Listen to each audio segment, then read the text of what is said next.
Vamos ler no Evangelho de Mateus, no capítulo 6.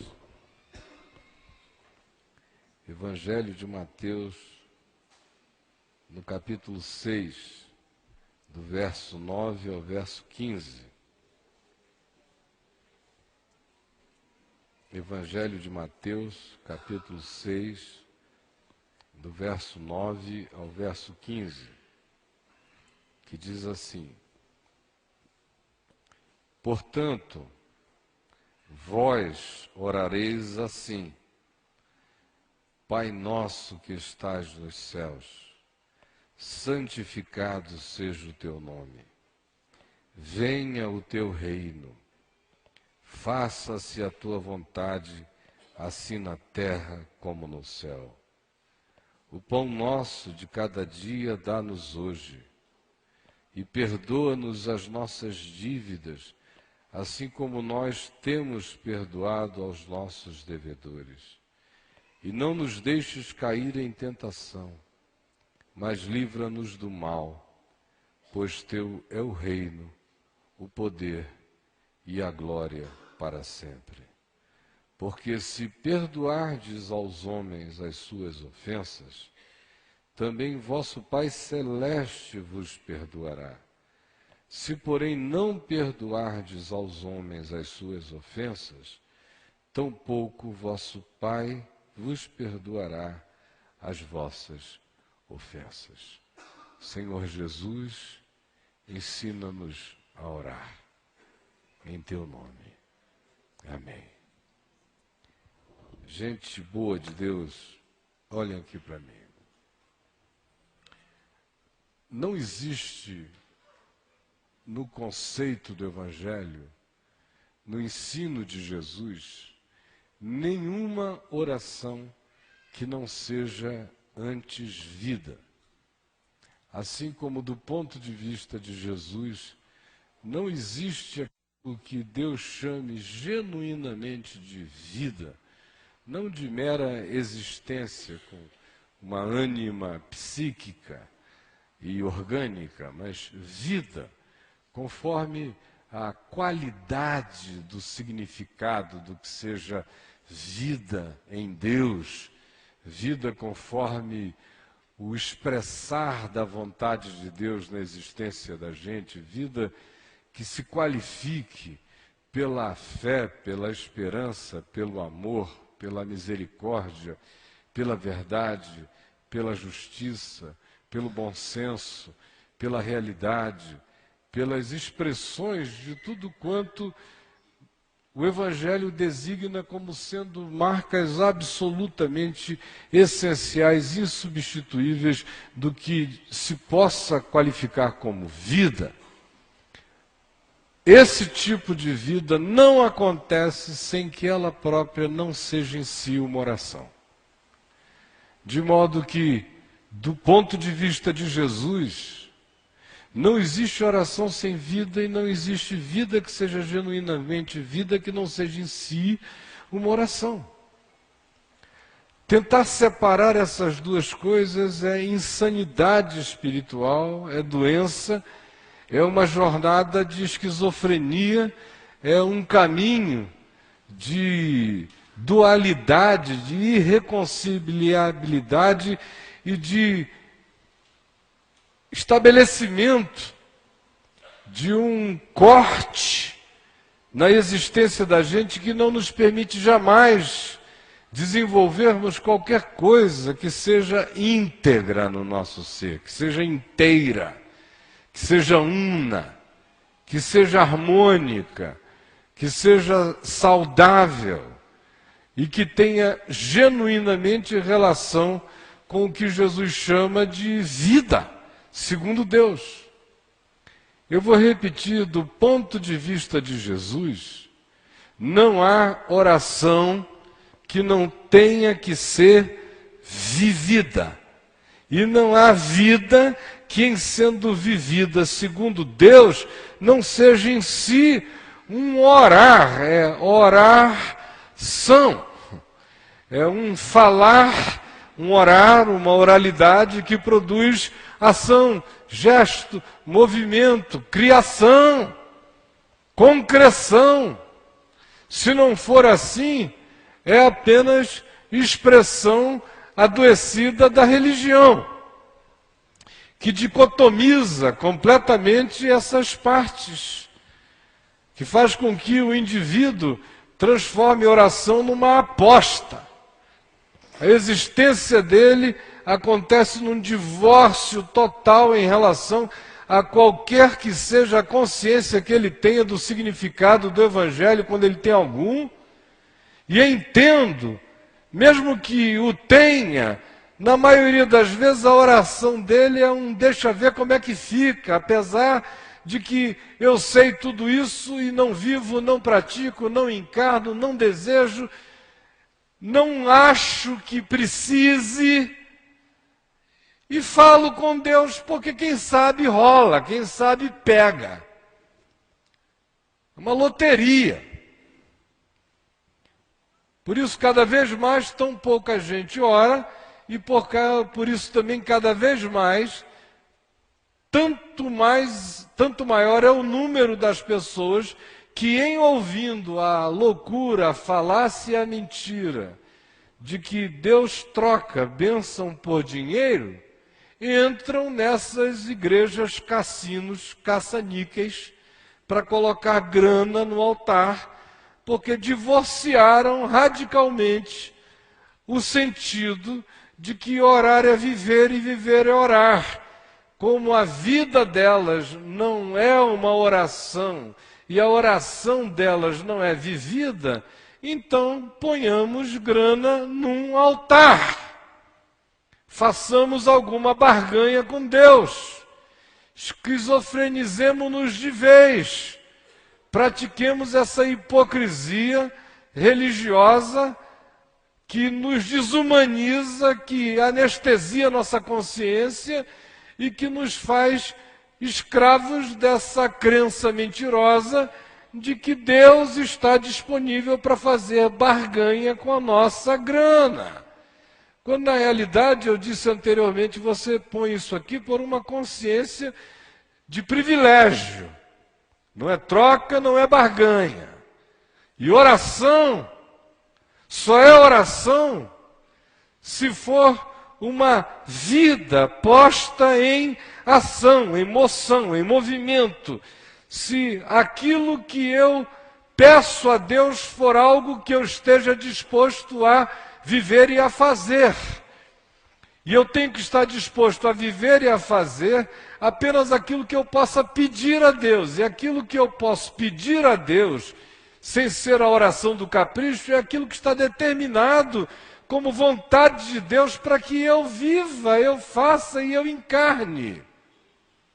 Por isto, quando os discípulos de Jesus pediram a ele que lhes ensinasse a orar, ele ensinou a ele esta oração chamada do Pai Nosso. Porque tudo que aqui está proposto tem exclusivamente a ver com um projeto para nós vivermos e nós morrermos. Tem a ver com o todo da nossa vida. Aquilo que abre a porta do nosso espírito e põe as trancas para a nossa vida em qualquer que seja o lapso da nossa existência. Eu só oro diante de Deus se a minha vida é uma oração vivida e encarnada diante dele. Do contrário, eu cumpro terços, rosários, correntes, movimentos, faço minhas ligas de repetição, pronuncio-me espiritualmente como seres alienados que imaginam que pelo seu muito falar serão ouvidos, que é o que Jesus disse no contexto dessa oração, dizendo que assim jamais pratiquemos. E a conclusão dessa oração prova exatamente o que eu estou dizendo a você. Presta atenção aqui.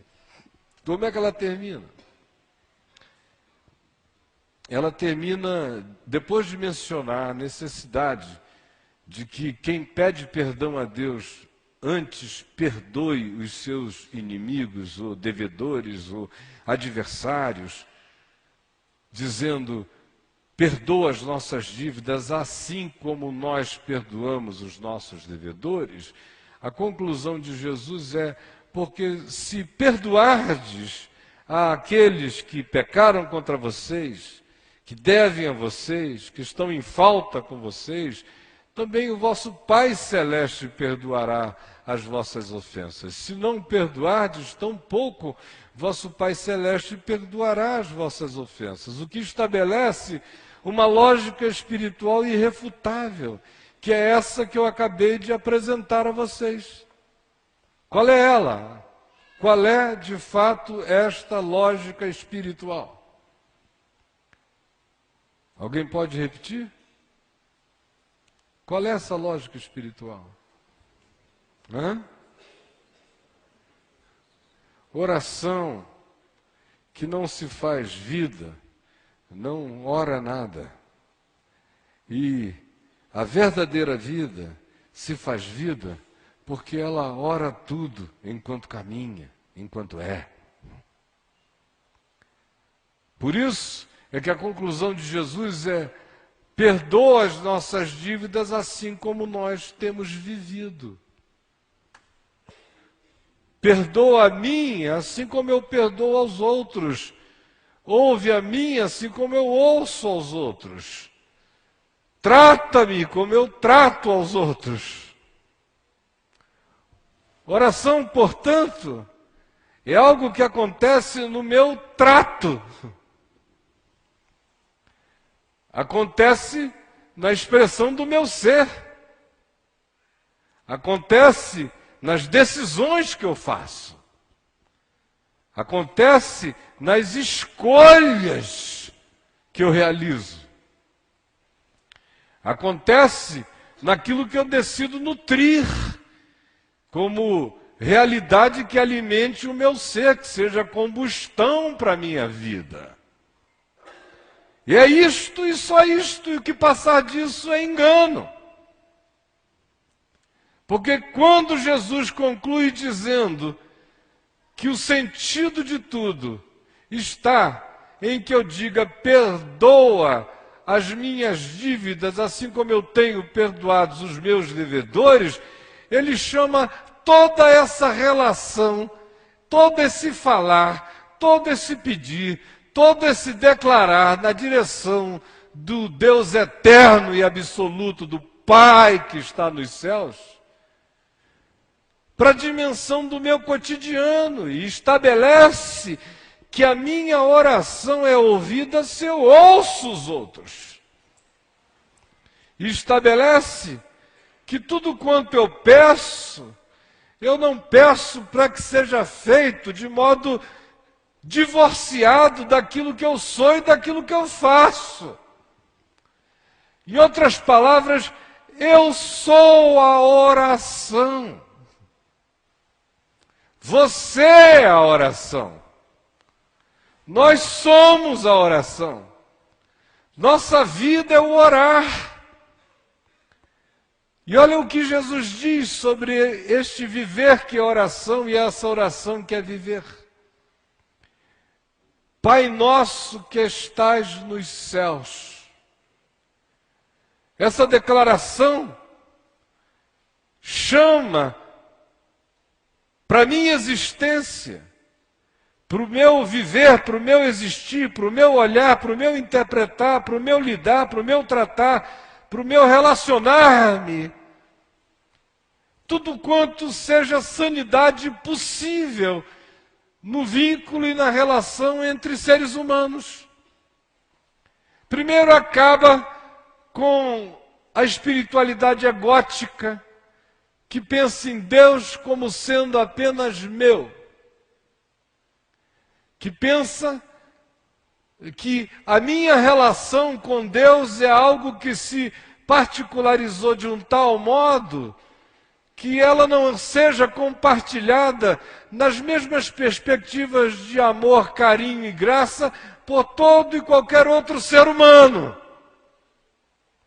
Acaba com aquela doença filial de pensar que o pai ou a mãe tem um borogodó especial com um filho e que não tem com mais nenhum em relação àquilo que com aquele tem.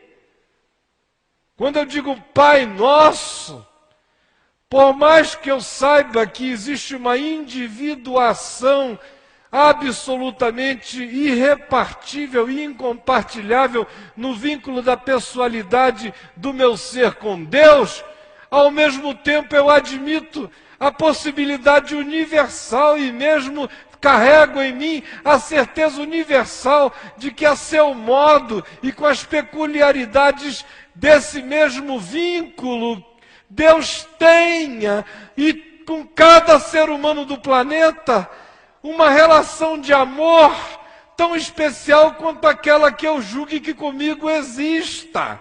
Por isso eu digo, com a certeza da minha vinculação especial com Ele, que eu também creio na vinculação especial dele com todos.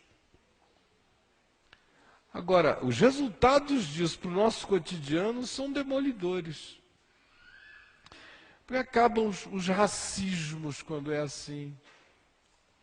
Quem diz Pai Nosso que estás nos céus, não diz, eu jamais deixaria minha filha casar com um cara amarelo, um cara preto, um cara branco, um cara beisola, seja lá o que for, que para você seja preconceito.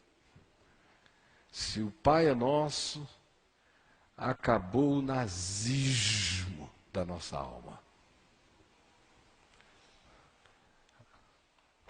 Acabou também o monetarismo das nossas vaidades. Eu tenho pedido a Deus para que meus filhos casem com pessoas bem de vida. Pelo amor de Deus, o que é bem de vida?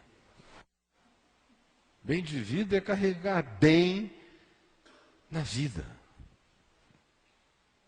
Só isto. Tendo ou não tendo, é sendo. Quando eu digo Pai Nosso, acaba também a minha presunção de ficar julgando os outros o tempo todo, toda hora. Eu não deveria julgar em tempo algum, quanto mais o tempo todo e toda hora. Ele tem um Pai que está nos céus e quando eu pronuncio julgamento contra o meu irmão, contra um ser humano, eu corro riscos horrorosos. Eu estou indiretamente ofendendo com o meu juízo aquele que tem Pai, e o Pai é nosso, e o Pai que é nosso nos vê a todos. Quando eu digo Pai Nosso, a implicação disso é que cada outro ser humano é meu irmão. Eu estou admitindo que nós temos um vínculo comum.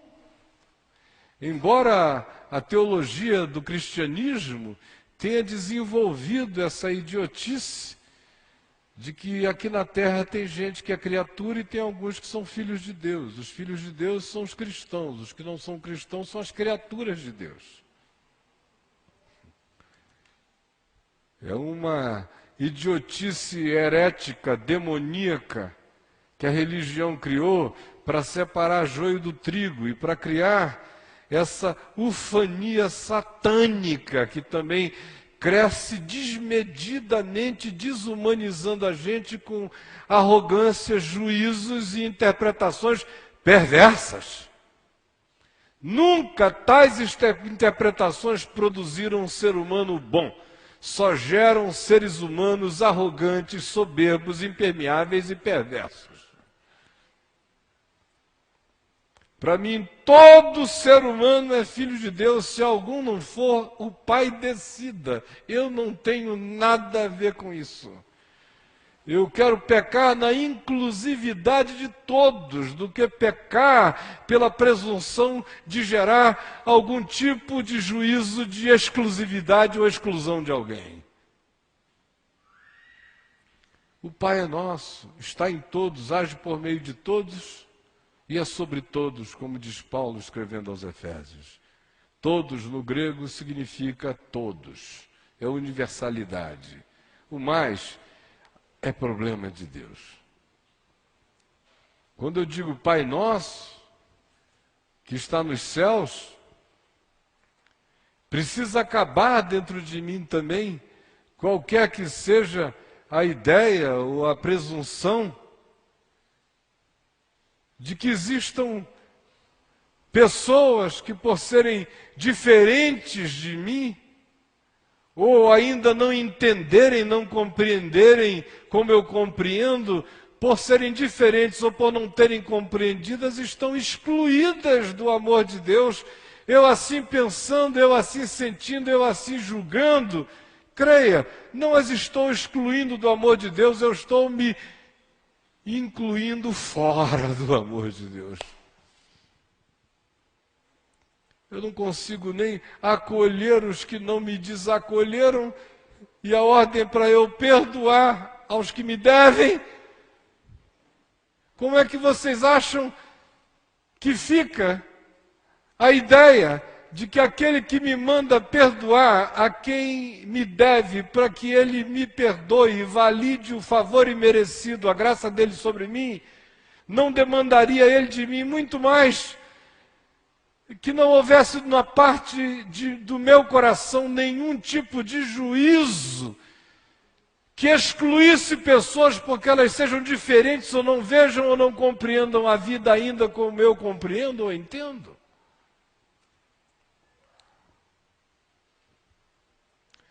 Se o meu direito não me dá direito, quanto mais me daria direito a minha falsificação e a minha presunção? Porque se o dever de alguém para comigo não me dá o direito de não perdoá-lo, que direito pensaria eu em ter? Só porque o outro é diferente e não compreende como eu compreendo, ele estaria excluído de qualquer coisa por quem? Por Deus? Tornei-me eu Deus? Na tentativa de tornar-me Deus, não percebo eu que tenho me tornado diabo?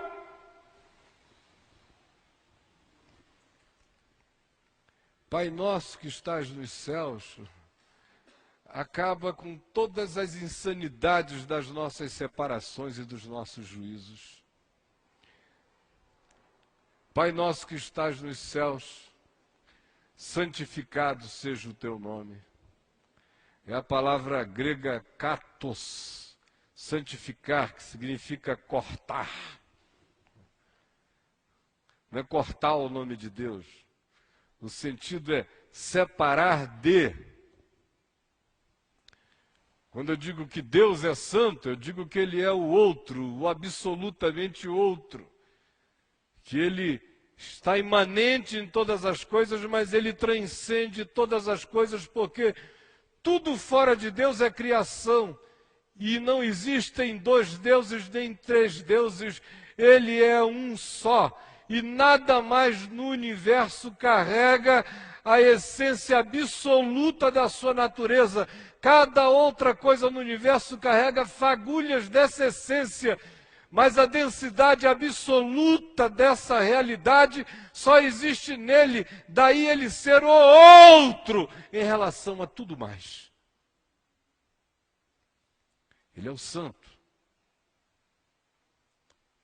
Quando eu digo santificado seja o teu nome, não existe aqui nenhuma falsificação religiosa de que o nome de Deus é santificado, porque eu não conto nenhuma anedota sobre São Pedro na porta do céu. Porque eu não digo, ai meu Deus do céu, que dia lindo, ai meu Deus do céu, que topada. Eu não digo, ai meu Deus, que prazer extraordinário eu tive fazendo amor com a minha mulher agora. Não. Santificado seja o teu nome, é algo que não tem a ver com palavras, tem a ver com uma consciência que ao reconhecer que Deus é assim, e que diz que deseja ser filha do Pai Celeste, o chama de Pai Nosso que estás nos céus, evoca para si o mesmo sentido de viver uma vida que seja separada para Ele, que seja uma vida entregue a Ele, que seja uma vida cortada de toda antivida por amor a Ele, portanto, seja uma vida que se separa de todo ódio, se separa de toda maldade, se separa de todo egoísmo, se separa de toda perversidade, se separa de todo capricho, se separa de toda idolatria, se separa de toda veneta, não porque fuja do mundo, não porque se evada, não porque se separe de pessoas, mas separa o seu ser dessas coisas e busca as coisas lá do alto. E busca viver e encarnar a santidade de Deus, porque Deus é amor, logo, amor é a santidade de Deus, e aquele que ama tanto mais quanto genuinamente ame, tanto mais santo será, e tanto mais o nome de Deus santificado será na vida dele. Santificar o nome de Deus não é um pronunciar de uma fala sobre Deus, tu és o máximo, não tem ninguém como o Senhor não. Hein? Olha lá, estou te elogiando. Para com isso. Santificar o nome de Deus sou eu, sendo como meu Pai que está nos céus, querendo viver do que é a essência dele, que é amor, é justiça, é paz, é alegria, é bondade, é benignidade, é mansidão, é domínio próprio em mim.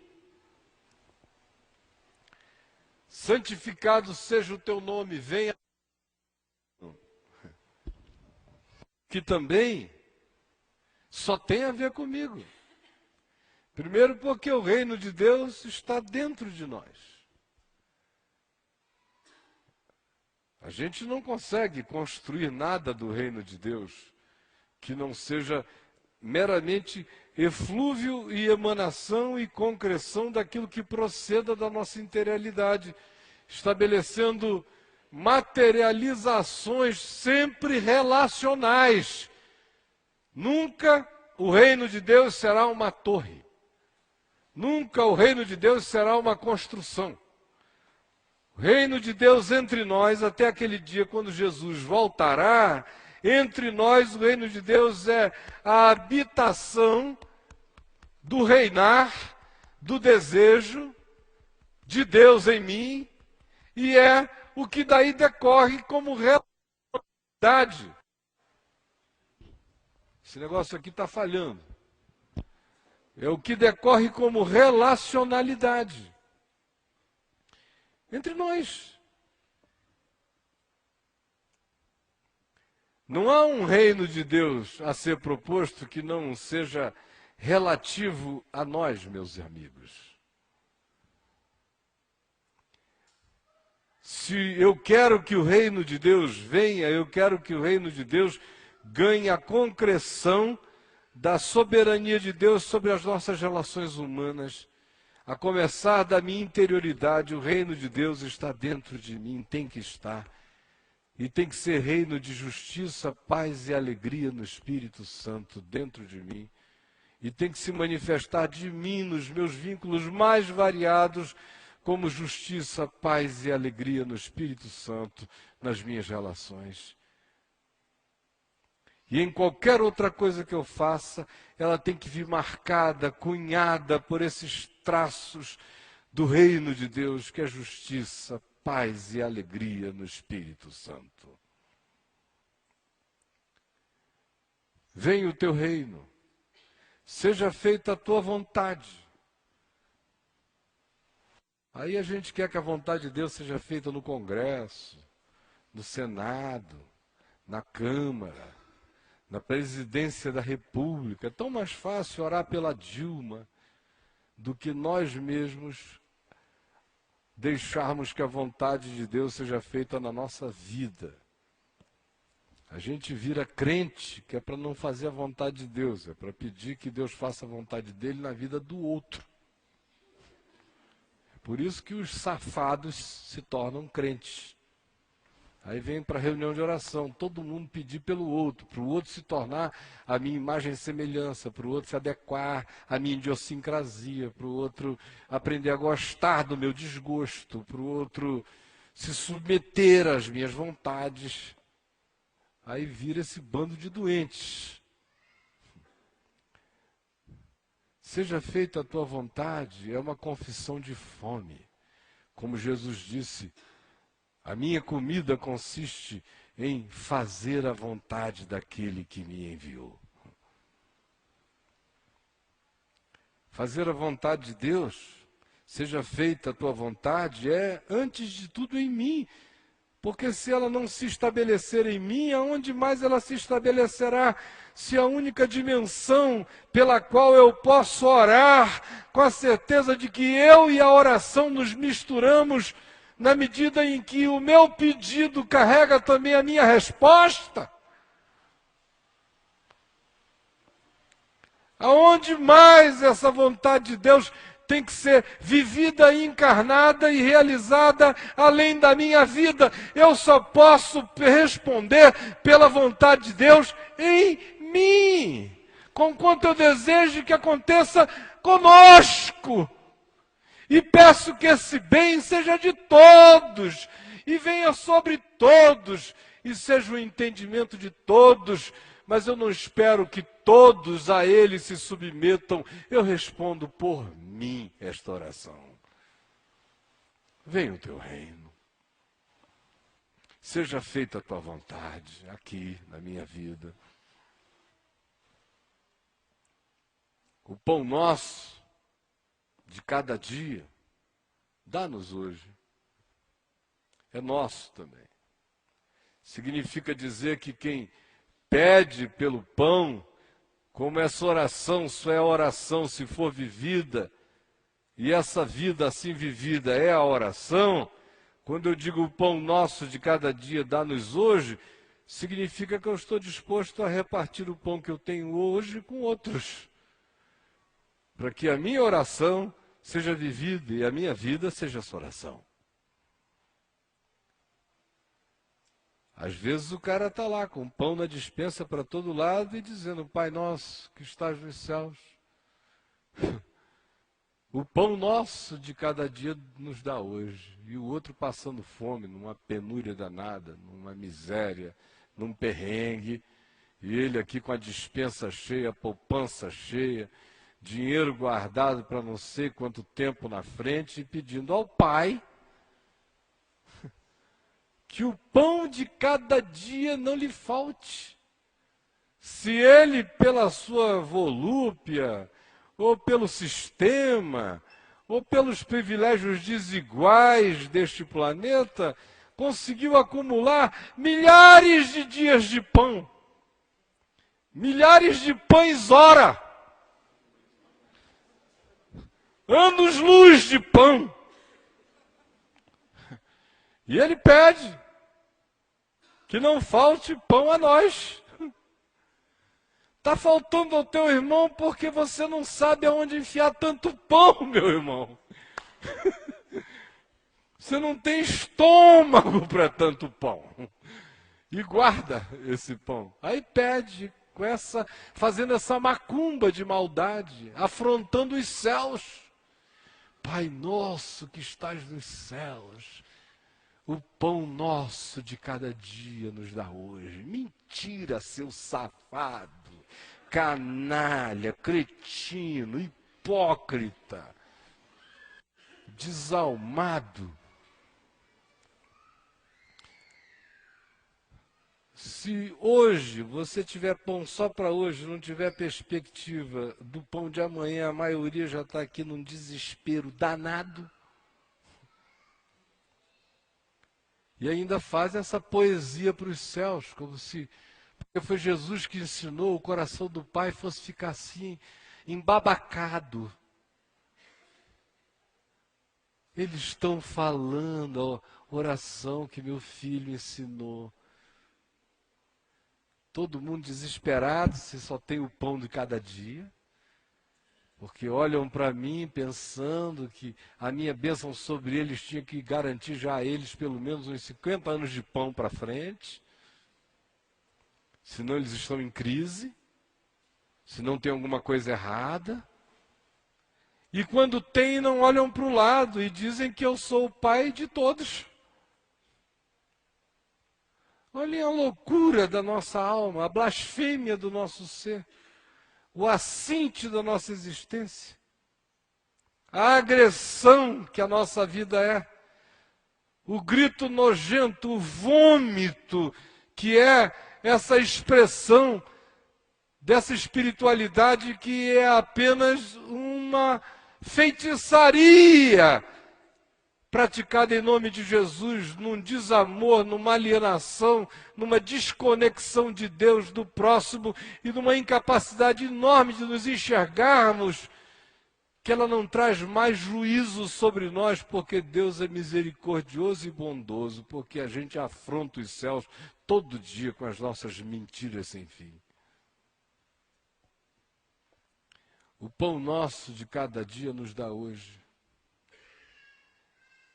Perdoa as nossas dívidas, assim como nós perdoamos os nossos devedores. Perdoa as nossas dívidas. Imagina só. É porque Deus é muito bom. Porque se ele, olha, tá legal,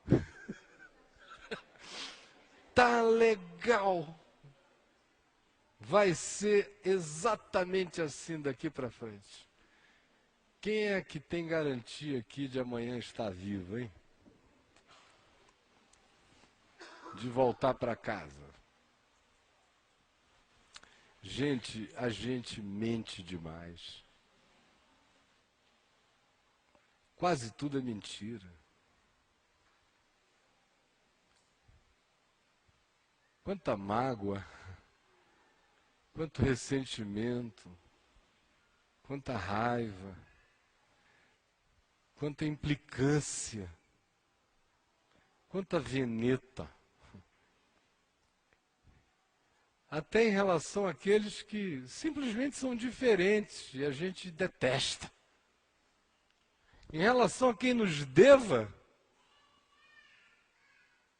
a quem tenha sido injusto conosco, aí é que parece que nós nos sentimos no direito total de nos tornarmos verdadeiros alás. Alá do islamismo, aquele Deus inflexível, de um justicismo legalista, implacável, misericordioso com os amigos, implacável com os inimigos. Mas nós somos verdadeiros diabos na realidade. Porque além de que a gente não perdoa os que nos devem, não perdoa merrequinha de dinheiro, nem merreconas, não perdoa afrontas, não perdoa abusos, não perdoa transgressões, não perdoa pecados, não perdoa realidades que você possa qualificar como tendo sido dívidas para com você, para com a sua pessoa. Para além disso, a gente ainda se dá o direito de desgostar, mesmo por desgostar. De graça. Eu não fui com a cara. Não bateu. Sabe, não rolou. E daí, o que eu posso fazer, cara? Não rolou.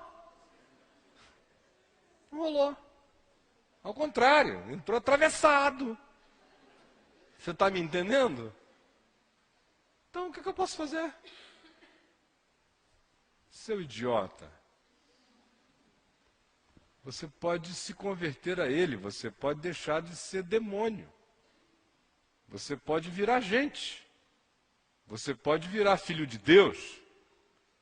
Você pode virar filho da graça. Você pode ser como seu Pai Celeste, que faz nascer sol sobre maus e bons e vir chuvas sobre justos e injustos.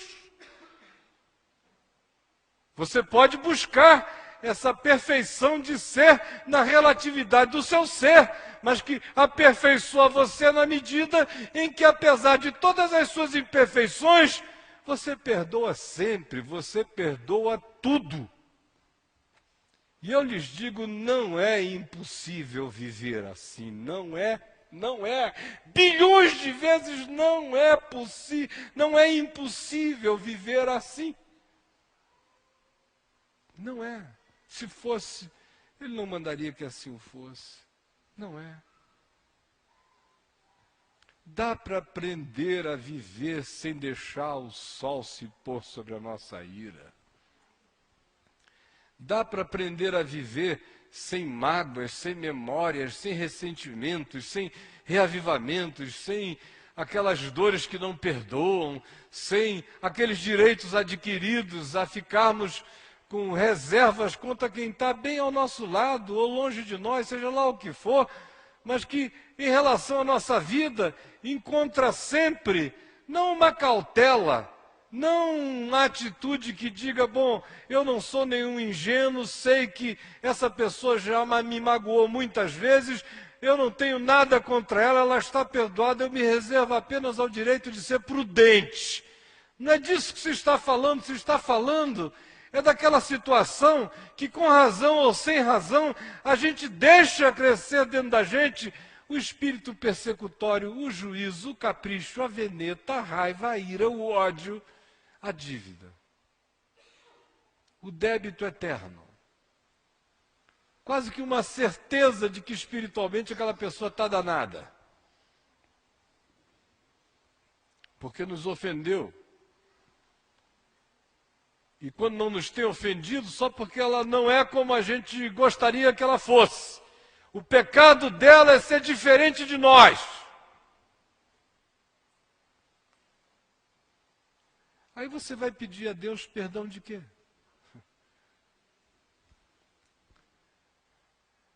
Perdão de estar transando com a mulher do seu próximo? Sob que argumento? Senhor, eu entrego a minha também para todo mundo traçar? É esse o seu argumento? A sua defesa é a suruba? É o swing? Qual é? Em que perspectivas é que você está tentando se relacionar com Deus? Está estabelecido e não há negociação. Eu recebo o perdão de Deus unilateralmente, já recebi, todos receberam. Deus estava em Cristo reconciliando consigo o mundo. E uma vez que eu saiba disso, eu creia nisso e eu diga a mim e a Deus e aos anjos e ao mundo que eu sou perdoado pela graça de Deus, que é favor imerecido, que é bondade unilateral de Deus e que é por esse amor injustificável, só justificado pelo fato de que Cristo morreu por nós, sendo nós pecadores, para nos reconduzir a Deus, perdoados e justificados pela justiça dele, Jesus. Se eu creio no que Jesus fez por mim, de graça, uma vez que eu creia nisso, uma vez que essa gratuidade tenha se estabelecido em meu favor na minha consciência, daí em diante, por essa graça, eu sou chamado a repeti-la na direção de todos os homens. Eu sou perdoado de graça para que de graça eu perdoe todo mundo. Do contrário, o que eu recebo de graça, não sendo transferido de graça por mim, eu faço interromper o fluxo da graça, do favor imerecido. Todo dia eu sou objeto de favor imerecido. Todo dia eu tenho que ser Deus para o meu irmão, para a minha irmã, apenas da perspectiva de transferir para ele e para ela qualquer que seja o favor imerecido. Quanto a perdoar. Eu posso ensiná-lo lições, eu posso dizer a ele, olha, você está trabalhando comigo, eu vou te ensinar isto e aquilo. Como você faz não está correto. Agora, isso não tem nada a ver com raiva, ira, amargura nem perdão. É disciplina de amor. Não é débito. Comigo ninguém deve nada. E eu digo isso diante de Deus, e o inferno sabe disso. Ninguém me deve nada. E todos estão perdoados. Porque eu quero viver o dia de hoje como o de amanhã e todos os dias da minha vida sem débito diante de Deus, podendo dizer, perdoa as minhas dívidas, porque no meu coração haja a limpeza de que eu perdoo aos que me devem. E os que não me devem nada não têm que ser objeto da minha mania, nem da minha veneta, nem de qualquer que seja o meu espírito persecutório. Do contrário, eu fecho o fluxo da graça na minha vida. E não nos deixes cair em tentação, mas livra-nos do mal. Eu peço a Ele que não me deixe cair em tentação e me livre do mal que existe em mim. O que eu estou pedindo é que Ele me dê a graça de não me entregar a mim mesmo, à minha disposição mental, ao fluxo egótico daquilo que emana do meu coração. Quando eu digo, não me deixes cair ou não nos deixes cair em tentação, mas livra-nos do mal, sobretudo eu estou pedindo a Ele que me dê a compreensão de que eu não pratique nenhum mal contra o meu próximo, porque nenhum mal que o próximo pratique contra mim me fará mal, a menos que eu o absorva e o devolva e o torne uma ideologia de ser no meu caminho. Do contrário, ninguém tem o poder de me fazer mal. Nem o diabo e nem os homens. Ninguém. O que é me fazer mal? É me dar um tiro? É me roubar? É me atacar? É mentir contra mim? É injuriar o meu nome? Eles estão fazendo mal a eles quando assim procedem. Mal nenhum foi feito a mim. Só quem tem o poder de me fazer mal sou eu. Sou eu. Quando eu me agrido, quando eu não santifico o nome de Deus na minha vida, quando eu não me alimento da vontade de Deus para fortalecer meu ser, quando eu não venço o egoísmo e não tenho a coragem de dar meu pão pela certeza de que não me falta pão, aí eu estou me fazendo mal. Quando eu não santifico o nome de Deus na minha vida, nas minhas relações com o meu próximo, não o defraudando, não o enganando, não o roubando, não o ludibriando, não o manipulando, aí o mal me atingiu. Mas se não for assim, qualquer outra coisa que venha de qualquer outra direção não me será mal, a menos que eu a ele sucumba, a menos que eu me entregue a ele, a menos que eu reaja a ele, a menos que eu me deixe marionetar para ele, a menos que eu permita que ele desvie o meu caminho. Essa é a tentação.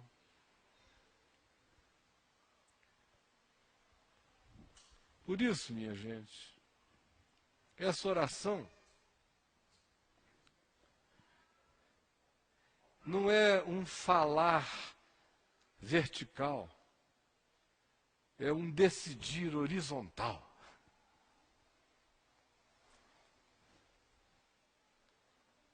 Eu sou solidário para com Deus e Deus é solidário para comigo.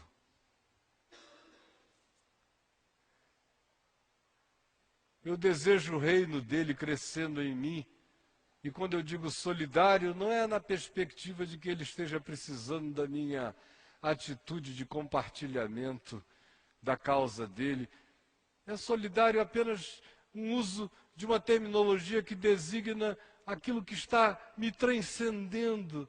Eu desejo o transcendente em mim, em todos os níveis.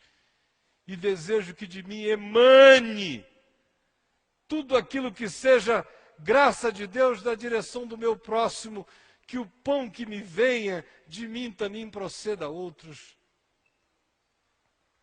Que o perdão que me chegue de mim também alcance a todos.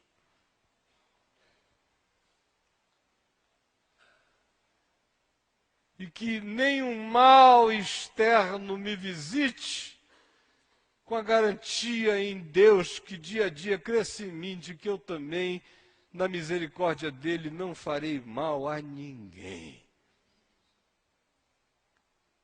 E se o mal me visitar em mim, ele morrerá.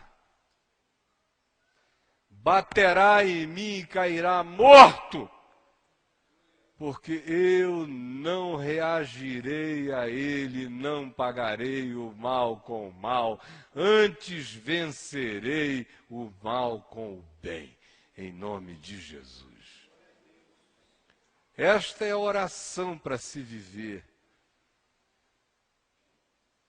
Quando a vida é este orar, e este orar se torna o meu viver, pode ter certeza, eu ainda não abri a minha boca e o Pai que está nos céus já diz: eis-me aqui, meu filho. Eu posso andar despreocupado. Eu sou guardado. Porque eu guardo os outros. Porque eu me guardo em Deus para os outros. Eu sou perdoado todo dia, porque ninguém dorme sem que em mim encontre também um lugar de graça, de perdão, de generosidade, de bênção. Não sobreviverão amarguras, nem rancores, nem ódios no meu coração. Não terão o privilégio maligno de existir em um único dia, sobre eles não dormirei uma única noite, não entrarão no meu inconsciente por nenhum sonho ou pesadelo patrocinado pelo ódio, pela raiva, nem pela amargura, em nome de Jesus. Aqui quebram-se todas as macumbas, entenderam? Contra tal não há feitiçaria, nem encantamento, nem magia, nem desgraça. Esse é um filho da graça, vivendo a oração que confessa e confessando a oração que vive e que encarna. E que Deus nos salve das mentiras das nossas orações e nos converta à realidade de uma vida que seja encarnação daquilo que se pede a Deus, como sendo exclusivamente aquilo que de Deus se pode pedir. Eu não quero pedir a Deus nada que a Deus eu não possa pedir. Eu não peço a Ele o mal, eu não peço a Ele a realização dos meus caprichos, eu não peço a Ele que privilegie as minhas volúpias, eu não peço a Ele que abençoe as minhas luxúrias, eu não peço a Ele que unja o meu egoísmo, eu só peço a Ele aquilo que seja bom para todos. Do contrário, eu estarei falando com o diabo, ainda que eu esteja falando em nome de Jesus. Quem se dispõe a fazer tratos com o que é mal é Satanás. O Deus que é amor só ouve as orações daquilo que seja bom e que realize o bem. Quem entendeu isso, viverá assim. Quem viver assim, será uma oração encarnada, gestuada, uma oração que se manifesta de maneira concreta em todos os atos, com palavras ou sem palavras. Quem assim viver não precisará nem falar, porque os movimentos do seu ser serão gritos que invadirão os céus, apavorarão demônios, perplexificarão anjos, contorcerão em amor o coração do Pai.